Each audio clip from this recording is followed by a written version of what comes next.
हमने जितने बरस बिताए हैं सब तेरी याद के ही साए हैं। कैसे करना है, कब करना है, कैसे होगा ये देखा जाएगा, लेकिन करना यही है।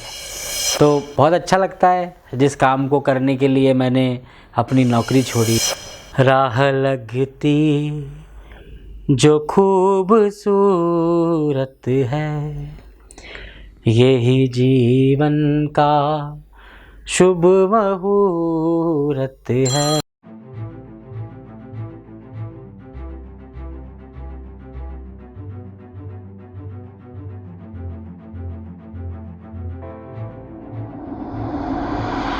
नमस्कार, स्वागत है आपका दी सक्सेस स्टोरी के एक और एपिसोड में। और आज हमारे साथ है एक ऐसे कवि, एक ऐसे गीतकार जिनके गीतों पर आज पूरा भारत थिरक रहा है। यदि हम बात करें टेलीविज़न की दुनिया की, या हम बात करें सोशल मीडिया की, या फिर हम बात करें कवि सम्मेलनीय मंचों के उस नाम की जिसने आज की तारीख में कवि सम्मेलनों को एक उरूज पर ले जाकर छोड़ा है, तो ऐसे में हमारे जहन में सबसे युवा कवि, सबसे युवा गीतकार अमन अक्षर का नाम आता है। और दो तरह से अमन अक्षर के नाम को हम याद रख सकते हैं। एक बात उस समय की है जब इनके द्वारा गाए गए, इनके द्वारा रचित राम गीत ने देश में एक अलग माहौल पैदा किया और प्रभु श्री राम के प्रति युवाओं को एक अलग नज़रिया देने की कोशिश की। और दूसरे तौर पर यदि हम इनके इस नाम को याद रखें, देखें, या उस नाम की भूमिका में जाने की कोशिश करें, तो ये वो दौर था जब इंदौर के कवि सम्मेलनीय मंच पर एक छोटा सा युवा कविता पढ़ने के लिए, अपना गीत पढ़ने के लिए आता है। और देश के ख्यात कवियों में से एक डॉक्टर कुमार विश्वास उस शाम को उन्हें अमन अक्षर के नाम से नवाजते हैं। आज इस नाम को किसी भी परिचय की आवश्यकता नहीं है, लेकिन कैसे ये शुरुआत हुई और कैसे एक युवा अमन से अमन अक्षर हुआ, ये पूरी जानने की कोशिश हमारी इस छोटे से साक्षात्कार के दौरान रहेगी। बहुत बहुत स्वागत है अमन जी। बहुत धन्यवाद राहुल भाई, और आपके चैनल को देखने वाले, सुनने वाले सारे दर्शकों को मेरा प्रणाम, बहुत नमस्कार और बहुत धन्यवाद इतने अच्छे से इंट्रोडक्शन के लिए और इतना अच्छा परिचय आपने कराया। जब ये राम गीत नहीं भी था और जो भी मेरे जानने वालों की संख्या थी वो अभी के लोगों से बहुत कम थी, तब से मेरा आपसे परिचय है। और वो कार्यक्रम जिससे वो वीडियो वायरल हुआ, वो उस कार्यक्रम का माध्यम भी आप ही थे, आप जिसके लिए, जिनके लिए काम करते थे, वही कार्यक्रम था। तो बड़ा अच्छा लग रहा है फिर से मिलके और बात करके। उम्मीद है अच्छी बातचीत हमारी रहेगी। और आज के दौर में अगर हम बात करें, हम उस अमन अक्षर को भी जानते हैं जिन्होंने पहली बार दिग्गज कवियों के सामने मंच पर अपनी कविता प्रस्तुत की थी। आज तो पूरे देश में अलग अलग जगह बुलाए जा रहे हैं, बहुत सारे शोज़ हो रहे हैं। कैसा लग रहा है सफलता के शिखर पर आकर? सफलता के तो बहुत अलग अलग अर्थ होते हैं और समय समय पर अलग अलग तरह की चीज़ें हमको सफलता लगती है। ये ज़रूर है कि जिस स्थिति में मैं आज से 4 साल पहले था और आज के जीवन को मैं देखता हूँ, तो उस स्थिति से अब तक की स्थिति तो पहले से ज़्यादा सफल है ही, और पहले से ज़्यादा सुविधाएं हैं, पहले से ज़्यादा संतुष्टि है, पहले से ज़्यादा नाम है, पहले से ज़्यादा आर्थिक आधार है। तो बहुत अच्छा लगता है जिस काम को करने के लिए मैंने अपनी नौकरी छोड़ी, जिसकी पढ़ाई मैंने की। सभी लोग जो लोग मुझे सुनते रहे हैं वो जानते हैं कि मैं इंजीनियरिंग बैकग्राउंड से आकर मैं हिंदी कवि सम्मेलनों में आया। जो सपना देखकर मैं आया था उस तरफ धीरे धीरे बढ़ते बढ़ते सही रास्ते पर जा रहा हूँ। ये आवाज़ होता रहता है तो अच्छा लगता है और वो नया काम करने की प्रेरणा देता है, तो बहुत अच्छा लगता है, इसमें तो कोई दो राहे नहीं। और मैं बहुत कठिन समय से, जब मैं जिस समय ये राम गीत घटा था तब मेरी निजी ज़िंदगी में कई सारी कठिनाइयाँ थी, लेकिन राम की कृपा से और माँ सरस्वती की कृपा रही कि आज इस स्थिति में है कि आप बैठे हैं, हम लोग बात कर रहे हैं, और बहुत अच्छा लगता है। और लगता है कि ईश्वरवादी होना कितना सही है। अगर आप अपने आप पर, ईश्वर पर भरोसा रखें तो बहुत चीज़ें आपके पक्ष में होती जाती हैं, कितना भी विरोध या अवरोध सामने हो। बिल्कुल बेहतर ही होता है कम से कम। ये हर इंसान को एक न एक दिन आभास होता है कि मैं इस काम के लिए बना हूँ। हम चाहे जो करें, लेकिन अल्टीमेटली ये कहा जाता है कि हम अपना पैशन नहीं चुनते, बल्कि हमारा पैशन खुद हमें अपने पास बुलाता है। किस दिन अमन अक्षर को ये आभास हुआ था कि मुझे तो कविताएं ही करना है, मुझे गीत ही लिखना है? ये आभास होना शुरू हो गया था 2006-07 में, जब मैं पीएमटी की तैयारी कर रहा था। ऑल इंडिया पीएमटी की मेडिकल की मैं तैयारी कर रहा था, और 2007 में कुमार विश्वास जी का एक वीडियो बहुत वायरल था। ये वायरल शब्द को आए तो कुछ समय हुआ है, लेकिन तब जो समय का दौर था जब पेन ड्राइव में और सीडी में सब लोग एक वीडियोस लेके जाते थे, तो उन वीडियोस में कोई एक वीडियो, 2 वीडियो उस समय बहुत पॉपुलर थे। एक रिवाल्डो है, नितिन गुप्ता, उनका एक प्ले था लव इन दिसंबर, वो किसी आईआईटी का प्ले था वो, और कुमार विश्वास जी की ये मोक्ष वाला जो कवि सम्मेलन का वीडियो है, ये खूब वायरल थे, युवाओं में खूब लोकप्रिय थे। तो इन 2 नामों से मैं पहली बार परिचित हुआ था, जिसमें एक नाम मेरे मतलब का था, वो डॉक्टर कुमार विश्वास का था। वो विधा जब देखी तब मुझे ये लगा कि नहीं यार, मैं जिस तरह का काम करता हूँ, जो कविताएं हैं, उसका एक स्वरूप, उसका एक संप्रेषण, उसका एक माध्यम ये भी हो सकता है जो डॉक्टर कुमार विश्वास कर रहे हैं। ये कवि सम्मेलन का नया रूप था। कवि सम्मेलन को तो हर व्यक्ति बचपन से जानता है, पढ़ा भी गया है, और कि कवि सम्मेलन होते हैं, लेकिन वो स्वरूप देख के एक ऐसा आकर्षण आया कि उस आकर्षण में मैंने फिर उस बात को गंभीरता से लेना शुरू किया।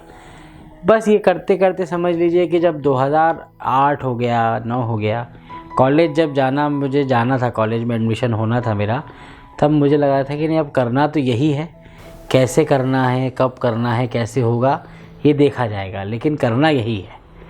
और समय के साथ ये इच्छा भी प्रबल होती गई, परिस्थितियाँ भी वैसे बदलती गई, पढ़ाई लिखाई जो लिटरेचर पढ़ने से लेकर लिखने तक है वो मेरे अनुकूल आता गया। तो मेरी उस बात को या मेरे उस निश्चय को बल मिलता रहा, और प्रामाणिकता तो मिलती रही। और जैसे आप जो काम करके दिखाते हैं तो लोगों को अच्छा लगता है, तो वो प्रामाणिकता भी है, लेकिन खुद के अंदर भी एक संबल मिलता गया कि नहीं यार, करते रहेंगे तो हो जाएगा कुछ थोड़ा सा तो हाँ, कॉन्फिडेंस आ जाएगा।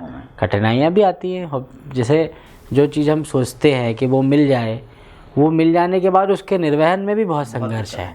कवि सम्मेलनों में आना, और कवि सम्मेलन क्या, कोई सा भी काम करना, वो उतना बड़ा मुझे नहीं लगता आप इस स्थिति में आके, जितना उसको ज़िंदगी भर तक निभाते रहना, वो बहुत बड़ा चैलेंज है अपने आप में एक नया संघर्ष है। जैसे आप, ऐसा है कि आज आप मुझसे बात कर रहे हैं, हो सकता है कुछ उपलब्धि मेरे पास हो जिसके चलते कुछ लोग मुझे सुनना चाहते हों, लेकिन मुझे तो आगे की और यात्रा करनी है कि मैं इस बात को कैसे बरकरार रख पाता हूँ, कैसे ये संतुलन बना रहेगा, कैसे अपनी गति से ये बढ़ता रहेगा। और अगर ये करना बंद कर देंगे तो बस यात्रा फिर प्रभावित होगी। अच्छा, उस एक कवि सम्मेलन में मैं भी था, और आपको याद हो कवि बाल कवि बैरागी जी स्वर्गीय श्री उस समय आए थे इंदौर प्रेस क्लब में, उसकी प्रेस कॉन्फ्रेंस हुई थी, और गीत महोत्सव के नाम से वो आयोजन इंदौर में पहली बार हुआ था। जब डॉक्टर कुमार विश्वास ने सुना, तो डॉक्टर कुमार विश्वास से मिलना कैसे हुआ, या किसी इंदौर के व्यक्ति ने आपका नाम आगे बढ़ाया था और फिर उस मंच पर आपको जगह मिली, कैसे वो पूरी शुरुआत हुई थी? वो गीत महोत्सव तो देखिए, वो जो कार्यक्रम था वो मेरा ही पूरा, समझ लीजिए वो मेरी ही परिकल्पना थी पूरी, वो मेरा कंसेप्ट वही था। मैं जो कोई बच्चा जैसे सपना देखता है कि यार, जैसे मान लो कोई फिल्म का निर्देशक है, उसका एक सपना होगा कि यार मैं बड़ा होकर ऐसी फिल्म बनाऊंगा जिसमें सिर्फ मार-धाड़ होगी जी, या सिर्फ कॉमेडी होगी, ये वो। तो मैं एक आदर्श कवि सम्मेलन का स्वरूप अपनी तैयारियों के दौरान, कवि सम्मेलन में आने की तैयारियों के दौरान सोचता था कि एक ऐसा कवि सम्मेलन हो जिसमें गीतकार ज़्यादा हों, गीतकारों का प्रभुत्व रहे। तो मैंने एक हिम्मत की कि गीत महोत्सव जैसा कार्यक्रम किया जाए, और वो कार्यक्रम हुआ। हमने कुमार जी को पहली बार, मेरे संयोजन में कुमार जी आ रहे थे, और मैं पहली बार ही सर से मिल भी रहा था। मैंने उनको देखा, सुना था दूर से, सर के साथ ऑटोग्राफ लेना, ये कहानी तो दिल्ली बुक फेयर में, विश्व पुस्तक मेले में हो चुकी थी।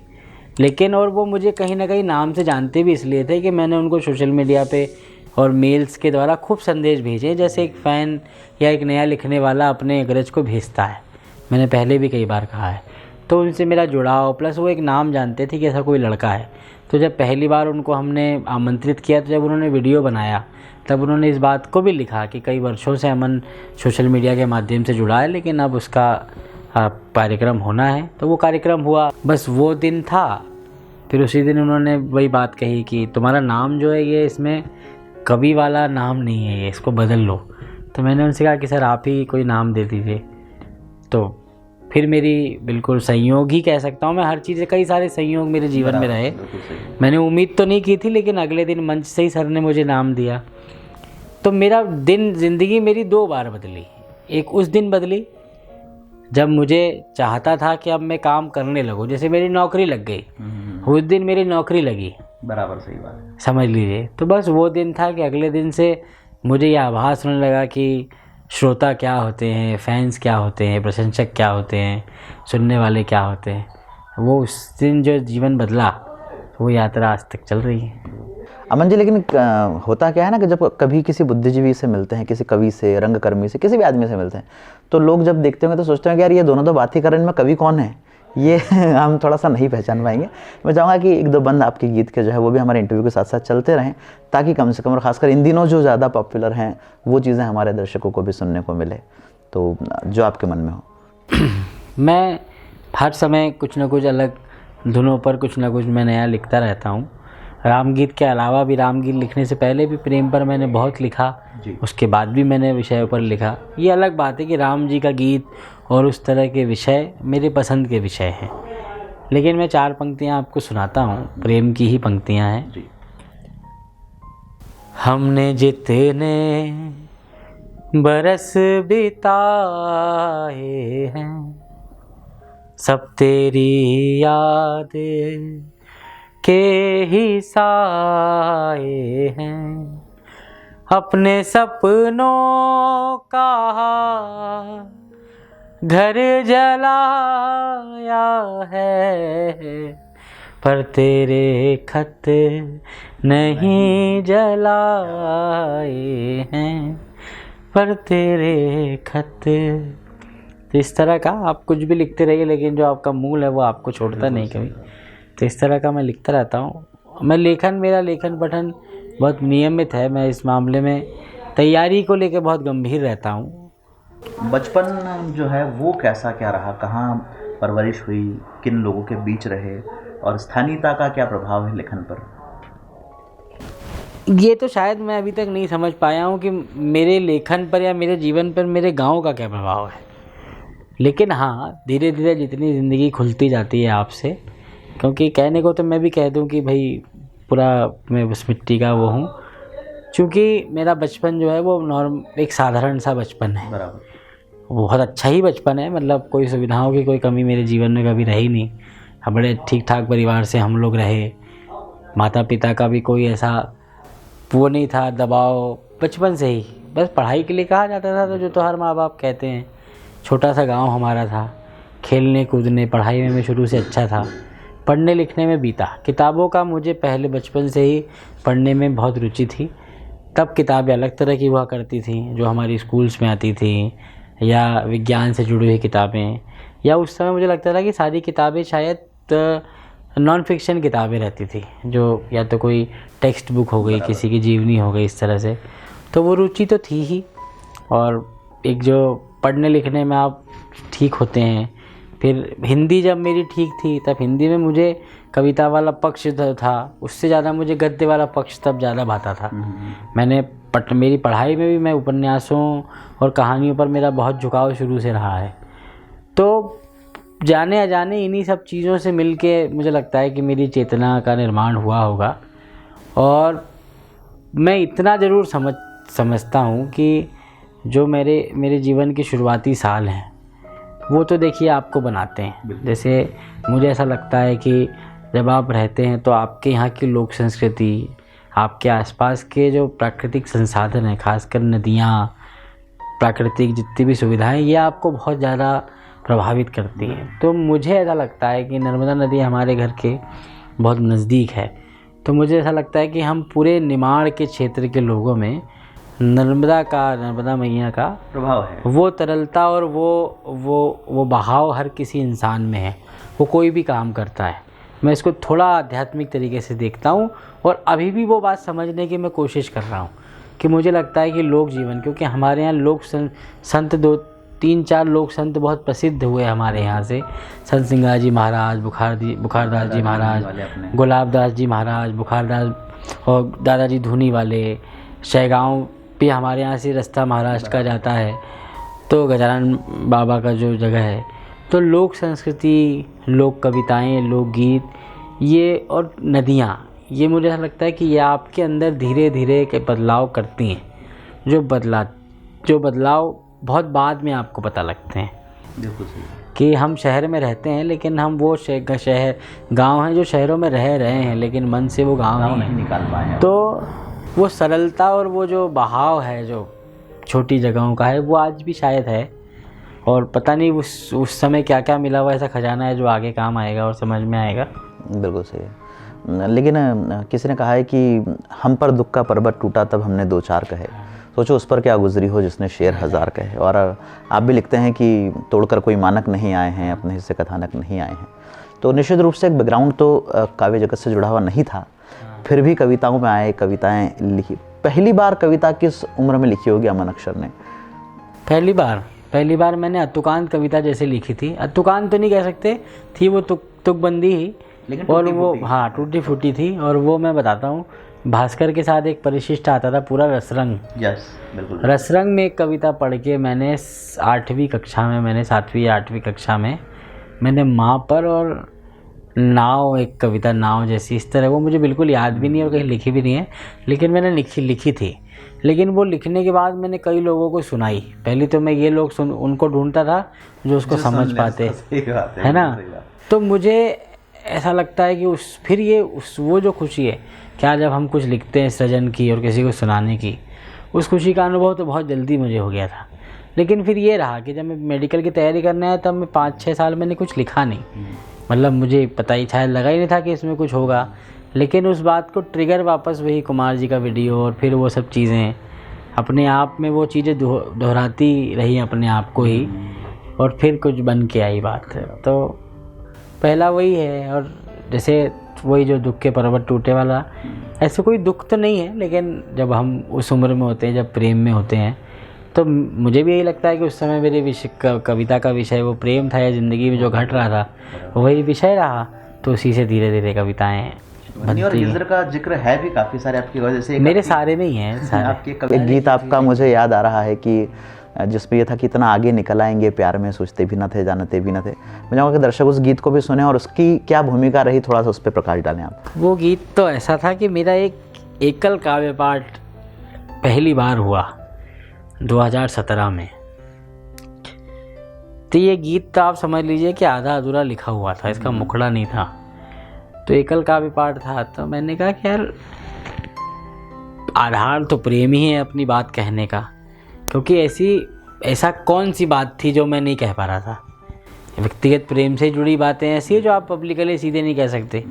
ऐसा मुझे लगता है कि भाई ऐसा तो होगा नहीं कि मुझे भूख लगी और मैं कह नहीं पा रहा हूँ तो मैं भूख पे कविता लिखूँ। ऐसा भी नहीं है कि मेरे पास काम करने के लिए कोई रोज़गार नहीं है तो मैं रोज़गार पे लिखूँ। ये सब चीज़ें खुली थी, कोई समस्या नहीं थी। समस्या उसी निजी जीवन में थी कि भाई जो किसी से हम कह नहीं सकते उस प्रेम को, तो वो जो दबा हुआ अंदर रहता होगा वो लिखना शुरू किया। लिखते लिखते फिर ये हुआ कि लोग सुनने लगे। फिर एक दिन एकल काव्य पाठ मेरा पहली बार हुआ जयपुर में, बाकायदा एक इंस्टीट्यूट ने मुझे बुला के निमंत्रण दिया। तो उसको कार्यक्रम को होने में 1 महीना था लगभग, तब मैंने उस गीत को पूरा किया। और उसमें वही बात आई कि इतना आगे निकल आएंगे प्यार में, सोचते भी न थे जानते भी न थे। मतलब ना हमने ये सोचा था, ना हमें ये पता था। इतनी सी सिंपल, जैसे बैठे बैठे जैसे मैं बोल रहा हूँ ऐसा मैंने उस बात को लिखा। फिर वही बात आई कि सब मिल गया, जैसे चलो ये भी मिल गया, अब धीरे धीरे सब आगे और अच्छा होता जाएगा मेहनत करते रहेंगे तो। लेकिन बस वही बात है कि जो ये सारी चीज़ें जो है ये क्या उस चीज़ के एवज़ में मिली है, जो एक चीज़ मिल जाती तो जीवन में प्रेम सफल हो जाता। हर बार कोई भी प्रेमी या कोई कलाकार यही सोचता है कि वो जो अधूरापन जिसके बदले बाकी सारी चीज़ों को जिससे भरने का हम प्रयास करते हैं, वो अधूरापन नहीं होता तो क्या बाकी चीज़ें होती। ये जो पॉइंट है, तो उसमें वही था कि बूंद के भाग्य में है समंदर लिखा, प्यास का भाग्य लेकिन है पानी नहीं, जिसको देखे बिना उम्र ही काट दी, उसको देखे बिना मौत आनी नहीं। तो इस तरह का मैंने उस गीत को बढ़ाया और काफ़ी इंटेंस गीत है, आपको याद है, ये अच्छी बात है। ये तो मुझे तो खैर अधिकांश ऐसी आपकी रचनाएं हैं, आपकी क्या मतलब कई बड़े लोगों की रचनाएं याद है, लेकिन चीज़ें हैं जो दिल में उतरती हैं सीधे सीधे, और निश्चित रूप से ये 16-17 में मैंने ये लिखा था। बिल्कुल। और एक कवि की सफलता भी मैं मानता हूँ, किसी कलाकार की सफलता है कि लोगों को उसका लिखा हुआ याद रह जाए, उसका नहीं, और मुझे सच में आप अब तो बहुत खुशी होती है जो मुझसे ये कहते हैं कि हम आपकी ये कविता से, देखिए राम गीत तो जो मुझे मिल के अगर मेरे पास आ रहा है तो मैं ये मान के चलता हूँ कि उसने वो गीत सुना हुआ है। बिल्कुल। अगर कोई कविता वाला जो मुझसे बात करेगा कवि के तौर पे तो वो जानता होगा, लेकिन कोई कहता है कि मुझे आपका ये याद है पुराना, तो मुझे लगता है कि नहीं यार, ये मेरे अंदर के उस प्रयास की भी सफलता है जो मैंने करना शुरू किया था। ये पहचान में तो कई लोगों का हाथ है, सोशल मीडिया का हाथ है, कुमार जी का सबसे बड़ा हाथ है, उस कार्यक्रम का हाथ है, उस वीडियो का हाथ है, उस समय का हाथ है कि जब ये सब वायरल हो गया। मैं तो जियो को भी धन्यवाद देता हूँ कि उस समय जियो नया नया आया था तो चीज़ें वायरल भी बहुत होती थी, तो वो बहुत सी चीज़ों का हाथ है। लेकिन ये जो चीज़ें बिल्कुल गुमनामी की थी वो भी लोग सुन के पसंद करते हैं। आपने तो खैर कृष्ण रुक्मणी पे भी लिखा है और बहुत सारी चीज़ें हैं उस समय लिखी, द्रौपदी कृष्ण पे भी लिखा है आपने, मुझे यहाँ तक याद है। और ये सब पहले ही लिखा है, मतलब मैं आपके आज इंटरव्यू में जो भी सुने तो ये कहे कि जो लोग मुझे ये सोचते हैं कि मेरे पास एक कविता ही है जो है, तो वो शायद वो पूरा नहीं सुना है उन लोगों ने मुझे। मैं लगातार लिखने पढ़ने वाला काम करने वाला कवि हूँ, आगे भी मैं करता रहूँगा। मैंने हर तरह का लिखा, मैंने सरलतम से सरलतम भी लिखा जो मुझे लगता है कि सबके लिए नहीं है और थोड़ा सा गाढ़ा है, वो भी मैं लिखता हूँ। जो मुझसे सहजता से लिखते बन जाता है मैं सब कुछ लिखता हूँ। आध्यात्मिकता की तरफ झुकाव लेकिन कब आया? क्योंकि आमतौर पर क्या होता है, युवा जो होते हैं या तो प्रेम या वीर या इस तरह की रचनाओं में ज़्यादा फोकस। यही आध्यात्मिकता वाली बात तो यही है कि वो जो बचपन का है, जो प्रारब्ध वाली चीज़ें हैं और बचपन की चीज़ें हैं, क्योंकि हमारे यहाँ की मिट्टी में लोक संस्कृति, लोक जीवन, लोक संतों का, लोक संत हमारे यहाँ भगवान माने जाते हैं, है ना? और है ही, हाँ, और है ही वो भगवान, मतलब हमारे यहाँ उनके नाम से काम होते हैं, लोग शुभ काम करते हैं। तो ये जो है कि भाई जिसमें एक संत होकर और ऐसे लोग जो इस धरती पर चले, ज़्यादा बड़ा पुराना इतिहास भी नहीं, जिनको हम, जब मैं बचपन में रहा हूँगा तो कई लोग ऐसे होंगे जो बुखारदास जी बाबा से मिले हैं और गुलाबदास जी बाबा से तो मिले ही हैं लोग। तो ऐसे लोग हैं जिनको छोटे दादाजी आज भी उनके परिवार के लोग हैं, तो इनसे लोग मिले हैं। तो वो अध्यात्म का समझ लीजिए वो मेरे साथ वो मिट्टी के साथ आया है। गायत्री परिवार से मेरा शुरू से जुड़ाव रहा। पहला अगर आध्यात्मिक मेरा कोई समझ लीजिए साक्षात्कार कोई रहा हो तो वो श्री राम शर्मा आचार्य जी की किताबें थी, वांग्मय जो जिनको कहा जाता है, छोटी छोटी और बड़ी किताबें दोनों। तो उसको करते करते तो ये धीरे धीरे ये था, तो शुरू से था तो झुकाव मेरा। और मैं तो बोलता भी हूँ कि जब मैंने देह वनवास गीत भी लिखा था तब भी मैं राम जी को केंद्र पर लिखकर ही वो लिखना चाह रहा था।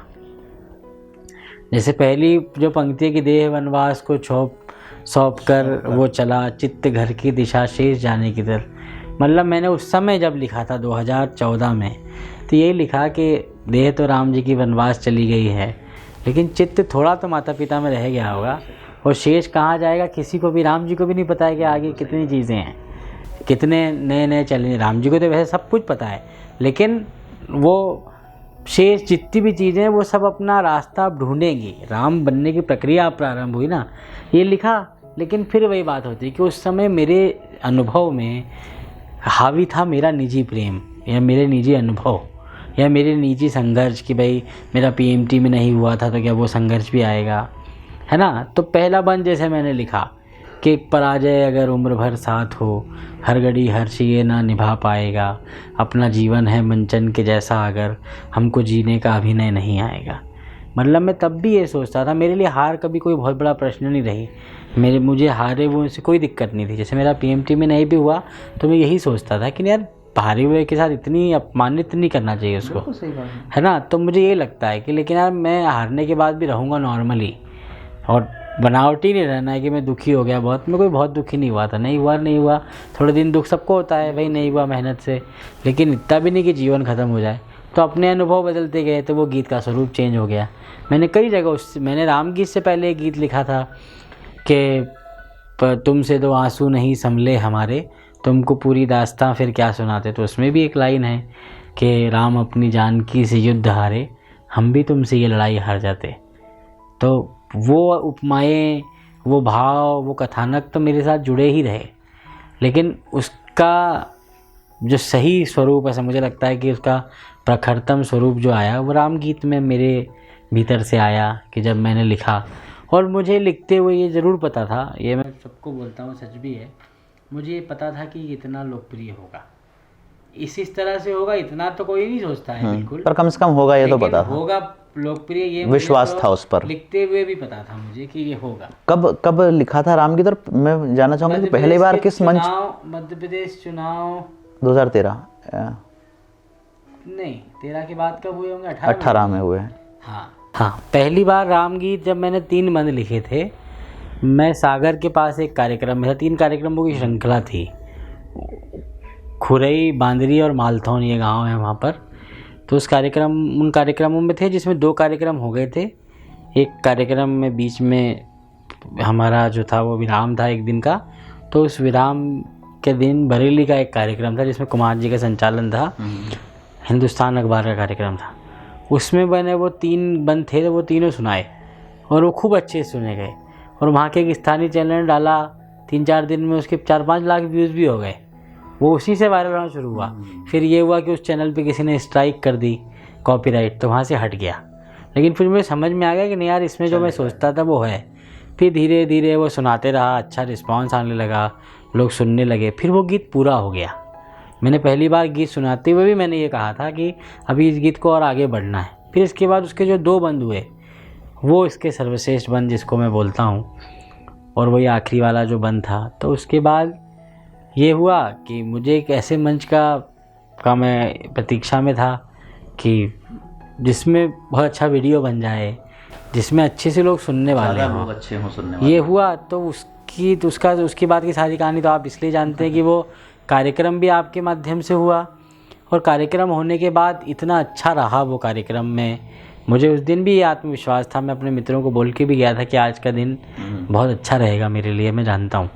और उस कार्यक्रम के लिए हमने एक तरह से यूँ कहा जाए काफ़ी लड़ाई भी लड़ी, और हम चाहते थे कि उसमें अमन अक्षर हों। हाँ, बहुत। और उसकी पूरी कहानी मुझे पूरा और जिसने उसको सुना, मतलब न सिर्फ मेरा तो निजी अनुभव इसलिए रहा कि पब्लिक में तो एक उत्साह था ही था, पर मैं देख रहा हूँ कि मंच पे कुमार विश्वास भी लोगों से वाह कर रहे हैं, तालियां।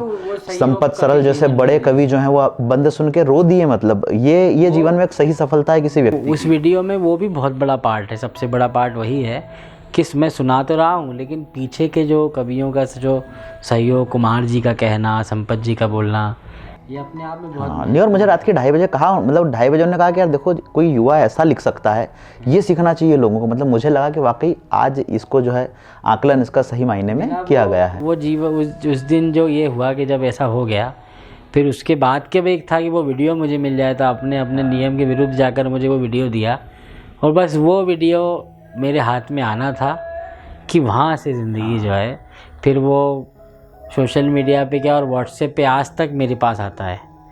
हर 1 महीने बाद वो फिर से घूमने लग जाता है। वो होते होते तो ज़िंदगी बहुत बदल सी गई, तो वो तो बहुत अच्छा अनुभव रहा वो। इन दिनों जब व्यस्तताएं बहुत ज़्यादा हैं किसी व्यक्ति का, ये कह सकते हैं कि जब ख्याति आती है तो चीज़ें थोड़ी सी व्यस्त तो होती हैं, मुश्किलात भी होते हैं, एकल भी कर रहे हैं, टीवी पर भी जा रहे हैं। कैसे क्या रहता है अमन अक्षर का पूरा स्केड्यूल, और कैसे मैनेज करते हैं सारी चीज़ें? परिवार भी हैं, मित्र। मुझे तो दिन कम पड़ता है, दिन का समय मुझे कम पड़ता है। ये तो मैं इस समय बहुत अपने आप को मैनेज करना चाह रहा हूँ। व्यस्तता तो है ही, आप सब लोग देखते ही हैं। इस समय घर पर भी, परिवार में भी एक नई खुशी आने वाली है, तो पिछले 1 महीने से मैं उसमें भी ज़्यादा व्यस्त हूँ। कार्यक्रमों की लगातार व्यस्तता है। मैं अपने कुछ नए चीज़ों पर काम कर रहा हूँ, जिसमें मेरा एक म्यूज़िकल शो प्लस एकल शो भी मेरे होने वाले हैं, और पहले भी होते रहे हैं। तो इन सबको धीरे धीरे मैं अपने आप से जितना भी मैं मैनेज कर पाता हूँ करता हूँ। लेकिन ये बात आप जानते हैं, चूँकि आज हमारे मिलने के लिए हम 3-4 दिन पहले, मतलब मैं जैसे तैसे अपना दिन मैनेज कर पाता हूँ। अभी तो वो इसमें बहुत अभी मैं सीख रहा हूँ इस बात को मैनेज करना। तो लेकिन फिर जो मेरे मन में एक ही बैकग्राउंड में बात चलती है कि इसी के लिए तो मेहनत कर रहे थे कि इतने व्यस्त हो जाएं, लोग बुलाने लगें, पैसा कमाने लगें, लोग सुनने लगें, इसी के लिए मेहनत करते थे। तो मुझे ये अस्त व्यस्त होना भी अच्छा लगता है। आप जिस भी स्थिति में होते हैं अच्छा ही लगता है, क्योंकि यही करने में आया था, वही कर रहे हैं। अब मैं ये सोचूं कि यार इतना सारा ट्रैवल करना पड़ रहा है, काम करना पड़ रहा है, तो ये तो फिर गलत हो जाएगा। ये तो भाग्य यही मांग रहे थे हम लोग। एक वेब सीरीज़ भी मैंने देखी थी, रामयुग, MX प्लेयर पे आई थी। वो कैसे क्या मिला, घटनाक्रम हुआ उसमें? और चूंकि एक वेब सीरीज़ में तो बहुत अच्छा प्रतिसाद मिला, सोनू निगम ने गाया है आपके लिखे गीत को, आगे की क्या और नई तैयारियां हैं? मैं एक गाना, मेरा सिंगल तो अभी वो रामयुग में जिन्होंने म्यूज़िक दिया राहुल शर्मा जी, उन्हीं के साथ आने वाला है, जिसमें पंजाबी सिंगर सुखबीर जो हैं, जिनका बहुत प्रसिद्ध गाना है ओ हो, उनके साथ एक मेरा गाना आना है।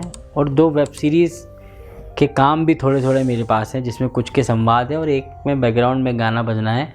वो तो धीरे धीरे काम तो मेरे पास आ रहे हैं। अगर लॉकडाउन नहीं लगता तो अभी तक मेरे बहुत से काम हो गए होते। और रामयुग भी जिस तरह से रिलीज़ हुई उस तरह से नहीं होनी थी, वो फिल्म की तरह रिलीज़ होनी थी। वो बहुत बड़ा प्रोजेक्ट था, जो लॉकडाउन और परिस्थितियों के कारण बाद के पोस्ट प्रोडक्शन के काम में भी उनको बहुत समस्याएं आई, तो वो उसने उतना अच्छा प्रदर्शन नहीं किया जितना उसे करना चाहिए था। लेकिन सब किस्मत है इसमें। तो आप सोनू निगम जी ने गीत गाए उसमें, अमिताभ बच्चन जी ने उसमें गीत गाया, उस्ताद राशिद अली खान साहब ने गाया, अमिताभ जी ने गाना गाया है उसमें, नरेशन नहीं दिया है। उसमें गीत है हनुमान जी के ऊपर जो गीत है वो अमिताभ जी का गाया हुआ है। और उससे बड़ा, ये लोग तो खैर बड़े स्टार हैं ही, लेकिन उस सीरीज़ में सबसे बड़ा काम जो हुआ कि मेरे जितने भी जो गीत हैं, 11 गीत थे उसमें म्यूज़िक देने वाले जो राहुल शर्मा थे, तो उन्होंने तबला जाकिर हुसैन साहब से बजवाया, बांसुरी हरिप्रसाद चौरसिया जी से बजवाई, संतूर खुद उनके पिताजी शिव कुमार शर्मा जी से बजवाया। तो मैं तो ये मानता हूँ कि मैं तो अपनी पीढ़ी का एकमात्र व्यक्ति है जो इस संयोग को जी पाया। और मूर्धन्य लोगों के हाँ, और अब तो शिव कुमार जी नहीं हैं, तो अब वो संयोग, तो मैं तो खुद बहुत अपने आप को भाग्यशाली मानता हूँ कि मेरी ज़िंदगी में वो पल आया, मैंने इनके साथ रिकॉर्डिंग की एक स्टूडियो में बैठ के, मैंने इन तीनों को एक साथ देखा।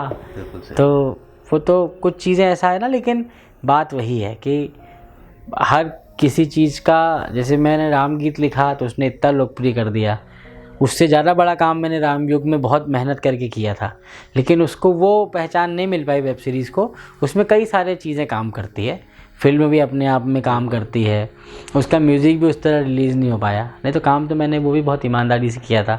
जितने लोग जानते हैं वो ये कहते हैं कि हो सकता है उनको वेब सीरीज़ पसंद ना आई, लेकिन मेरे गीत लोगों को पसंद आए। नहीं, वेब सीरीज बहुत अच्छी थी। क्या दूसरा ये है कि जब कोई युवा कवि मंच पर जाता है, या किसी भी सेक्टर की हम बात करें, सफलता असफलताओं के जब मानक हैं, तो आप देखते हैं कि किसी ऑफिस में भी राजनीति का प्रभाव होता है, राजनीतिक क्षेत्र में तो राजनीति है ही।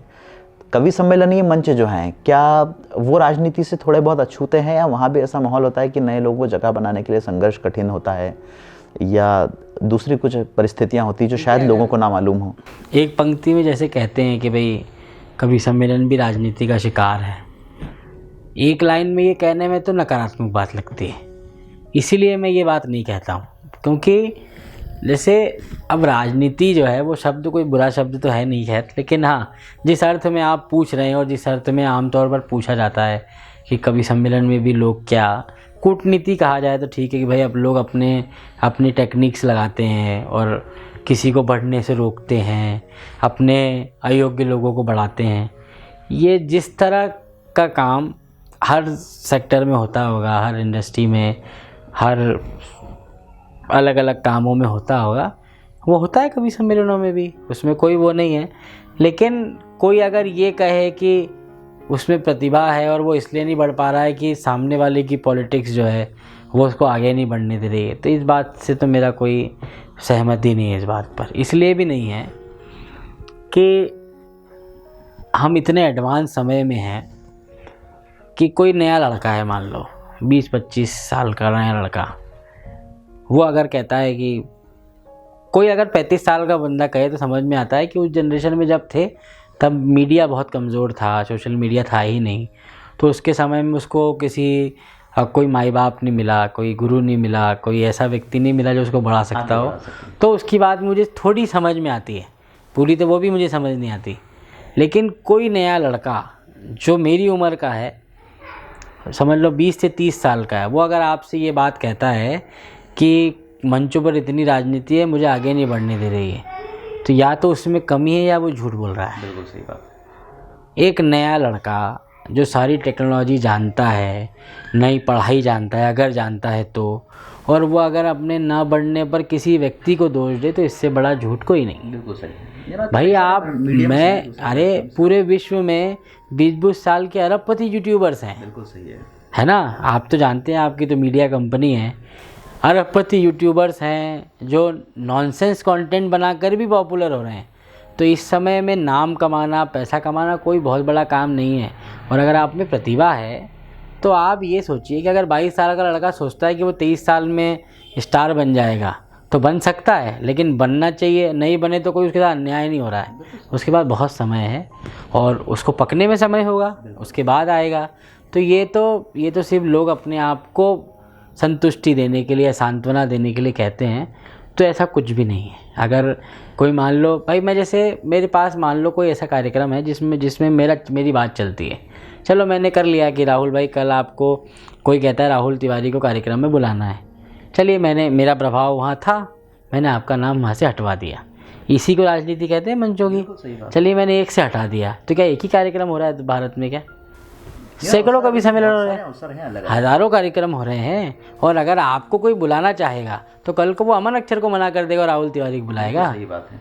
ये दिन भी तो आएगा। अमन अक्षर कौन सा उससे बिल्कुल ऐसा है कि नहीं बुलाएगा। भाई अगर आपको पसंद करने वाले, सुनने वाले लोग हैं तो आप कवि सम्मेलनों में बुलाए भी जाएंगे, आपका नाम भी लोगों तक पहुंचेगा। हर चीज़ को एक समय लगता है, सब चीज़ का अपना एक इंक्यूबेशन पीरियड भी होता है, जर्मिनेशन पीरियड भी होता है, तो वो समय के साथ होती है। तो इन बातों से तो भ्रमित कोई ना हो तो ही अच्छा है, क्योंकि मैं तो और बोलने को तो और तलखी से मैं कह सकता हूँ कि ये सब फालतू बातें हैं, ऐसा कुछ भी नहीं होता है।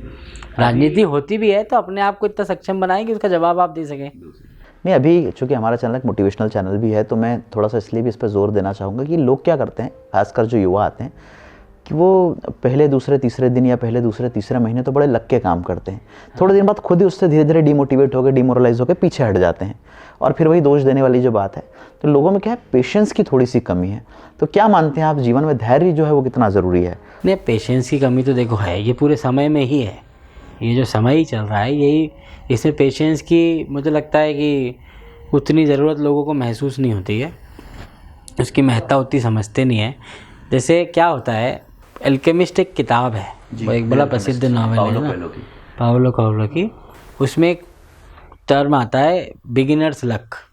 मेरी इस पे बहुत आस्था है, इस शब्द में शुरू से। आप देखिए, जब आप काम कोई करने लगते हैं ना तो आपकी किस्मत बहुत साथ देती है ना।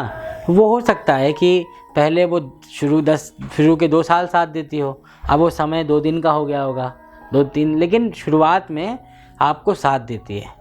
तो क्या होता है कि जैसे मैंने कोई कविता लिखी, आपको नहीं पता है कि मैं कविता लिखता हूँ, तो पहली बार मैं कविता सुनाऊंगा और मैंने अच्छी लिखी तो आप तारीफ़ करेंगे, तो उसको फ्यूल मिल गया, मोटिवेशन मिल गया, है ना।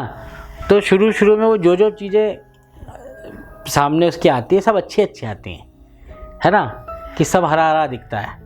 उसने पतझड़ नहीं देखा होता है। जब पतझड़ आना शुरू होता है तब उनकी रुचि भी ख़त्म हो जाती है, क्योंकि उनकी रुचि काम में है ही नहीं, उनकी रुचि उस सफलता के आकर्षण में है जिसके चलते वो आए थे। अगर कोई काम करने के लिए आया होता तो वो पतझड़ भी देखता, मधुमास भी देखता, सब चीज़ देखता। तो इसीलिए कई बार होता है 4 दिन आए, ताली बज गई, 1 दिन ताली नहीं बजी तो वो घर चला गया। अरे तो तुम इस बार के लिए तैयार नहीं थे क्या किसी दिन ताली नहीं भी बजेगी? अगर आप ये सोच के आए थे तो आप तो अभी भ्रमित ही हो, फिर आप इस लायक ही नहीं हो कि आपको आना चाहिए। हर दिन एक जैसे तो हो ही नहीं सकते। सचिन तेंदुलकर भी 0 पे आउट हुआ तो क्या अगले दिन क्रिकेट छोड़ दिया क्या उसने? तो मोटिवेशन तो अपने अंदर ज़्यादा समझ लो होता है किसी और के साथ ज़्यादा, तो बाकी ऐसा कुछ भी नहीं है। और जिसको नए लिखने वालों के पास बहुत माध्यम है, इस समय माध्यमों की कोई कमी नहीं है, अवसरों की कोई कमी नहीं है। और ये समय जितना अच्छा रचनात्मक लोगों के लिए, इससे अच्छा समय मुझे नहीं लगता कि हम लोगों के 30-35 सालों में तो कभी आया हो रहते हुए, क्योंकि इतने माध्यम हैं अपनी बात कहने के। आज अगर मैं कोई कविता सुना दूँ पहली बार, वो अच्छी लगे, पता नहीं कल वो सब जगह वीडियो चलने लग जाए। सबसे बड़ा माध्यम तो आपके पास ही है, आपका फ़ोन है, आपकी सोशल मीडिया है, तुरंत लोगों को पता लग जाएगा कि यार ये नया कुछ लिखा है, नया गया है। तो अब तो सिर्फ काम करना चाहिए और पढ़ाई करनी चाहिए। पढ़ाई के साधन पुराने होने चाहिए, संप्रेषण के साधन नए होने चाहिए। पढ़ाई नए तरीक़ों से उस तरह से मुझे नहीं लगता कि हो पाती होगी, क्योंकि पढ़ाई भी तो अपने आप को इसके अनुकूल बनाने में लगी हुई है। जो लिटरेचर है सबका सब तो नहीं आ गया मोबाइल पर, ना ही पेपर पर। तो किताबों से जितनी हम जुड़ाव रखेंगे, जितना भाषा को सीखने समझने में हम समय देंगे, उतना ही अच्छा हम कर पाएंगे, किसी भी फील्ड के हों हम। बिल्कुल। अमन अक्षर को तो खैर सभी लोग पसंद करते हैं। लेकिन अमन अख्तर जो हैं, उनके जो पसंदीदा चुनिंदा प्रिय कवि हैं वो कौन कौन हैं और किन किन से आज भी लगता है कि यार इनको सुन लिया तो मज़ा आ गया? सबसे ज़्यादा प्रभावित जिनसे रहा हूँ वो किशन सरोज जी से रहा हूँ। मंच के ही कवि थे लेकिन बहुत अच्छा, और उनके जैसा कर्णप्रिय गीतकार, उनके जैसी भाषा, उनके जैसा कथानक, उनके जैसी विषय वस्तु गीतों की कहीं नहीं मिलती जिस तरह का। हाँ, दुल्हन की ठहर गया नहीं, वो तो जगपाल सिंह सरोज की पंक्ति है। अच्छा, वो जगपाल सिंह सरोज जी की पंक्ति है, कुमार शिवाजी जिसको कोट करते हैं। लेकिन किशन सरोज एक गीतकार है जिनका सुना भी होगा, कुमार जी ने भी कोट किया है उनको कई बार। घर गए मेहंदी रचे दो हाथ जल में दीप, या के कर दिए लो आज गंगा में प्रवाहित, सब तुम्हारे पत्र सारे चित्र तुम निश्चिंत रहना। तो इनका ये मुझे बहुत अच्छे लगते हैं। फिर राजस्थानी के दो कवि मुझे बहुत अच्छे लगते हैं, हाड़ौती के दुर्गादान सिंह गौड़ और मुकुट मणिराज। इनके गीतों की जो कर्णप्रियता है, राजेंद्र राजन जी थे, बच्चन जी महादेवी मेरे हमेशा से पसंदीदा रहे हैं, लेकिन उनको मैंने सिर्फ पढ़ा ही है, सुना नहीं है। लेकिन जिनका प्रभाव मुझ पर है तो वो किशन सरोज जी का बहुत बहुत ज़्यादा ही प्रभाव है। मतलब मेरी सोच उसी रास्ते से जाती है। लेकिन मेरा क्राफ्ट प्रभावित है राजेंद्र राजन जी से, मुझे लगता है ज़्यादा। तो वो मेरे पसंदीदा लोगों में से हैं। अमन जी, चलते चलते एक तो ये चाहेंगे आपसे कि कोई एक ऐसा गीत जो अभी शायद आपके जहन में ही चल रहा हो, आधा अधूरा किताब पर आया हो, और चाहें आपके हमारे दर्शकों से सबसे पहले इसे साझा करें, तो कुछ ऐसी रचना आपकी सुनना चाहेंगे हम सब लोग? एक नया मुक्तक मैं सुनाता हूँ। जी, स्वागत। राह लगती जो खूबसूरत है, यही जीवन का शुभ मुहूर्त है। आ गया दिल का रास्ता आखिर, आपको अब मेरी ज़रूरत है, आपको अब मेरी ज़रूरत है। ऐसा मुक्तक लिखते रहते हैं, और मैंने एक नई धुन में भी अब लिखना शुरू किया है, वो भी अब धीरे से आएंगे। एक अमन जी, चलते चलते हम आपसे ये जानना चाहेंगे, हमारा जो चैनल है इसके ज़रिए बहुत सारे ऐसे युवा जो अपने अपने क्षेत्र में कुछ करना चाहते हैं, आप जैसे लोगों से मिलते हैं, सीखते हैं, जानते हैं उनको। मैं चाहूँगा आज के युवाओं के लिए क्या कहना चाहेंगे जो किसी भी क्षेत्र में अपना करियर बनाना चाहते हो? आपकी तरफ से एक महत्वपूर्ण सीख, एक महत्वपूर्ण राय उनके लिए क्या हो सकती है? आप एक ही मेरा जो सबसे बड़ा, मैं बहुत दिन बाद एक निष्कर्ष निकाल पाया हूँ, पढ़ाई का कोई विकल्प नहीं है। आप किसी भी क्षेत्र में जाएं, दुनिया भीड़ के पीछे लगी है, दुनिया ट्रेंड फॉलो कर रही है, आप ऑफबीट आइए, आप पढ़ाई का साथ मत छोड़िए। पढ़ाई अगर आपके साथ रहेगी तो आप हर ट्रेंड में ऊपर ही जाएंगे। जिस भी जगह आपकी मेहनत पढ़ाई में लगाइए, जिस क्षेत्र में जाए उसका व्याकरण समझिए, उसका शिल्प समझिए, उसका क्राफ्ट समझिए। वो आप सीख गए, काम आप सीख गए, फिर तो कोई बड़ी बात नहीं। आपके इस समय के सबसे बड़े फिल्मों के भी जो स्टार है, नवाजुद्दीन सिद्दीकी, पंकज त्रिपाठी, जिनसे ज़्यादा कोई वायरल भी नहीं है, संजय मिश्रा, ये सब लोग, नवाजुद्दीन सिद्दीकी तो खुल के कहते हैं कि मुझे तो इसके अलावा कोई काम आता ही नहीं था।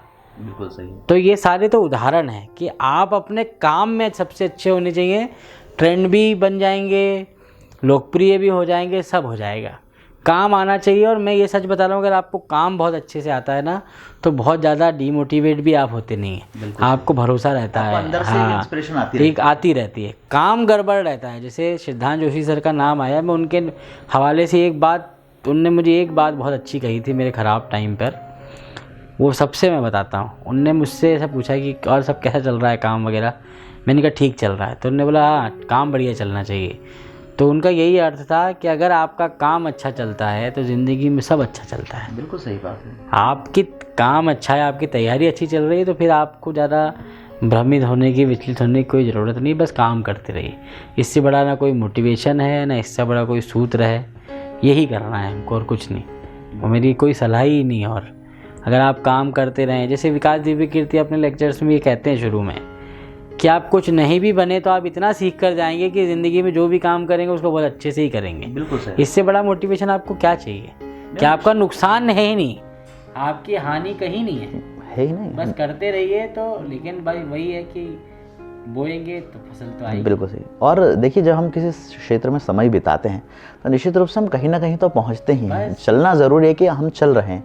मुझे एक व्यक्ति ने कहा था कि मज़ा कभी भी मंजिल का है ही नहीं, मज़ा तो उस रास्ते का है जिस पे हम चल रहे हैं। और जब भी हम किसी इस तरह के व्यक्ति के साथ होते हैं, इस तरह के व्यक्तित्व के साथ होते हैं जिनसे बहुत कुछ सुना जाए, बहुत कुछ सिखाया, लगता रहे कि ये बातों का सिलसिला चलता रहे, तो समय की थोड़ी कमी होती है, अन्यथा हम इस गुफ्तगू को इसी तरह से और लंबा चाह कर रख सकते हैं। फिर भी जो हमारा लालच है, या जैसे कहते हैं कि हमारा मन है जो बिल्कुल कम में संतुष्ट नहीं होता है, उसके लिए हम इनसे एक बार और गुजारिश करना चाहेंगे अमन जी से कि एक आध कोई और आपका काव्य ऐसा जो आपके दिल के बहुत करीब हो। और हर मेरे सबसे प्रिय जो गीत है मैं उसी का एक बंद सुनाता हूँ आपको। एक और नई कहानी दुनिया हम दोनों में ढूंढेगी, हम इस जीवन में भी अपना प्यार सफल ना कर पाए, हम इस जीवन में भी अपना प्यार सफल ना कर पाए। इसका सबसे महत्वपूर्ण बंद जो मुझे लगता है, मेरी सारे कहन का सार यही है कि आंसू अपने सपनों का जब शीश महल ना हो पाए, एक दूजे की खातिर दोनों फिर पागल ना हो पाए। तुम इतने प्यारे थे, तुमसे पूरी दुनिया सरल हुई, हम इतने मुश्किल थे जो तुमसे भी हल ना हो पाए, हम इतने मुश्किल थे जो तुमसे भी हल ना हो पाए। किस्मत ने हम दोनों को हर युग में ही मिलवाया है, हम अपना मिलना लेकिन हर बार सफल ना कर पाए, हम इस जीवन में भी अपना प्यार सफल ना कर पाए। क्या बात है। तो ये थे राष्ट्रीय मंच के युवा कवि और आज की तारीख में सबसे ज़्यादा मशहूर नाम अमन अक्षर, जो कहीं ना कहीं अपने काव्य के ज़रिए, अपने गीतों के ज़रिए, अपने इन्हीं बंदों के ज़रिए आज हर युवा के दिल में एक अलग पैठ, एक अलग जगह बनाए हुए हैं। और निश्चित रूप से मुझे एक शेर यहाँ याद आता है कि नज़र नज़र में उतरना कमाल होता है, नफस नफस में बिखरना कमाल होता है, और बुलंदियों पर पहुँचना कोई कमाल नहीं, बुलंदियों पर ठहरना कमाल होता है।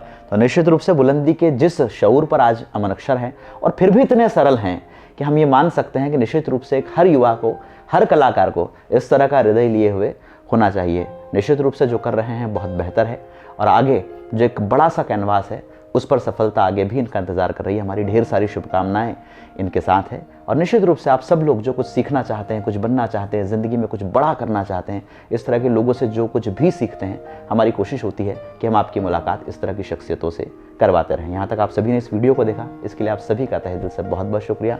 आपने समय निकाला अमन जी, इसके लिए आपका बहुत बहुत शुक्रिया। बहुत धन्यवाद। आप सभी लोगों को बहुत नमस्कार, और जुड़े रहिए इस चैनल से, सब्सक्राइब कर लीजिए, लाइक कर दीजिए, अच्छा लगे तो आगे बढ़ाइए ताकि इस तरह के काम को और बल मिले। बहुत धन्यवाद।